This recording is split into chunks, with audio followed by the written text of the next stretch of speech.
Alors voici selon moi les 10 premiers raccourcis que vous devez apprendre sur Mac si vous débutez. Alors les raccourcis sont là, on va les voir ensemble. Commande C, ça permet de copier.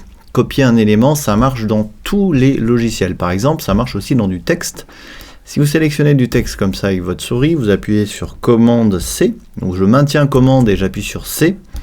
Ensuite, je vais mettre ailleurs dans mon document, j'appuie sur commande V. Deuxième raccourci, ça me permet de coller. Donc ça, c'est vraiment la base, vous permet de copier et coller des éléments.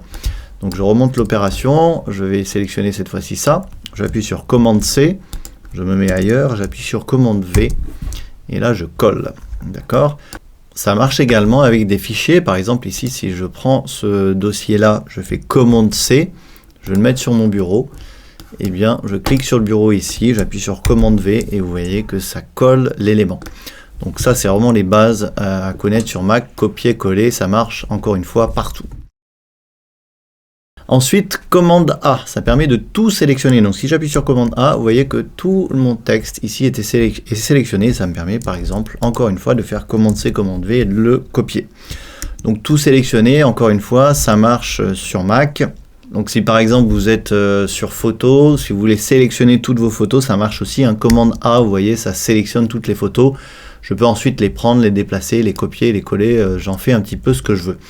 Donc tout ça, ça marche dans tous les logiciels. Commande A, ça sélectionne tout. Si vous voulez tout désélectionner en général, vous cliquez en dehors de votre sélection, ça désélectionne tout. Donc j'appuie sur commande A pour tout sélectionner. Donc ça marche sur du texte, sur des photos, sur des vidéos, absolument partout sur Mac. Commande Z, ça permet d'annuler. Alors si par exemple je sélectionne ça, je le supprime, et je me dis mais mince, je me suis trompé, je voulais pas supprimer tout ça. J'appuie sur commande Z, j'annule tout simplement ce que je viens de faire. Cette fonction-là marche encore une fois dans tous les logiciels. Par exemple, si je prends ce fichier-là, je le déplace sur le bureau. Vous voyez, il n'est plus ici, il est maintenant sur le bureau. Si je me dis, mince, je ne sais pas ce que je voulais faire, je me suis trompé. J'appuie encore une fois sur commande Z et mon dossier revient à sa place. Donc ça marche partout. Ensuite, commande W et commande Q, on va voir la différence entre les deux. Commande W, ça permet de fermer une fenêtre. Si j'appuie ici sur photo sur commande W, vous voyez, je ferme ma fenêtre. Ici, si j'appuie sur commande W sur le Finder, c'est pareil, je ferme ma fenêtre. Si j'ai plusieurs documents Pages d'ouverts, là je vais en ouvrir plusieurs par exemple comme ça. Vous voyez, j'ai deux onglets ouverts. Si j'appuie sur commande W ici, je vais fermer mon onglet. Donc ça ferme en fait l'élément sélectionné, que ce soit une fenêtre ou un onglet, et ça marche absolument partout. Commande Q, cette fois-ci, ça va vraiment quitter l'application, puisque vous voyez, quand je fais commande W ici, ça ferme l'onglet ou ça ferme la fenêtre. Vous voyez, je vais supprimer par exemple ce document.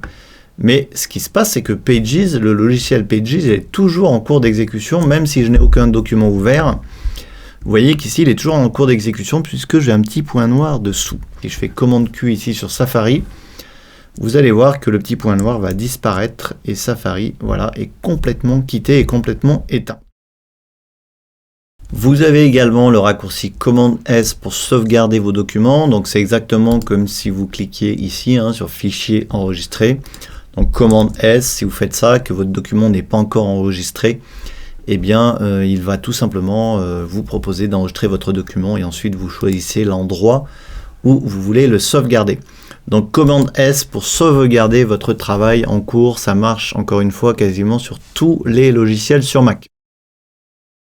Commande N, alors ça c'est très pratique, ça permet d'ouvrir une nouvelle fenêtre, ça marche également quasiment dans tous les logiciels sur Mac. Commande N, vous voyez, je crée une nouvelle fenêtre, ce qui me permet ici de créer un nouveau document dans une nouvelle fenêtre. J'ai une fenêtre Finder ici, si j'appuie sur commande N, eh bien il m'ouvre une seconde fenêtre Finder. Donc nouvelle fenêtre, commande N, c'est exactement comme si vous faisiez ici fichier nouveau. Encore une fois, ça marche partout.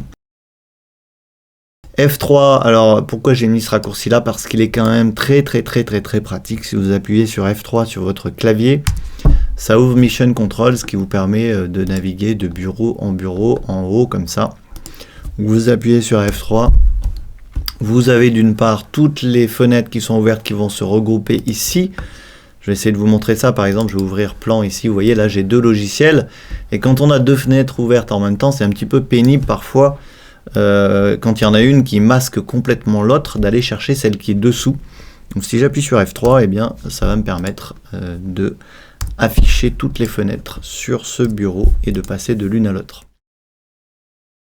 Ensuite, Alt, Command, Escape. Alors ça, c'est, je dirais, peut-être le raccourci le plus important sur Mac. Si vous deviez en retenir un, ce serait peut-être celui-là. Alt, Command, Escape, ça permet d'afficher cette petite fenêtre, ce qui permet de forcer un logiciel à quitter. Alors à quoi ça sert si vous avez la roue multicolore et que votre Mac ne répond plus, que votre logiciel est planté? Eh bien, ce raccourci sera très très précieux puisque vous aurez peut-être même pas la possibilité d'aller cliquer ici sur forcer à quitter puisque le Mac sera planté. Parfois, on n'arrive même pas à cliquer là puisqu'on a la roue colorée et ça marche pas. Alors que si on connaît le raccourci Alt, Command, Escape, et bien cette fois-ci, vous pouvez ouvrir cette fenêtre et forcer le logiciel ici à quitter s'il est planté. Et ça va l'éteindre directement et ça va vous éviter de redémarrer votre Mac. Voilà pour les 10 petits raccourcis essentiels sur Mac. J'espère que tout cela vous aura aidé. Si vous avez des questions, c'est sous la vidéo, sur le blog, dans les commentaires. Vous pouvez vous inscrire en cliquant sur les liens qui apparaissent sur l'écran ou sous la vidéo. N'hésitez pas également à vous abonner à la chaîne YouTube, c'est important, ça permet de faire connaître davantage le blog et vous serez également, grâce à cet abonnement, prévenu de toutes les nouvelles vidéos.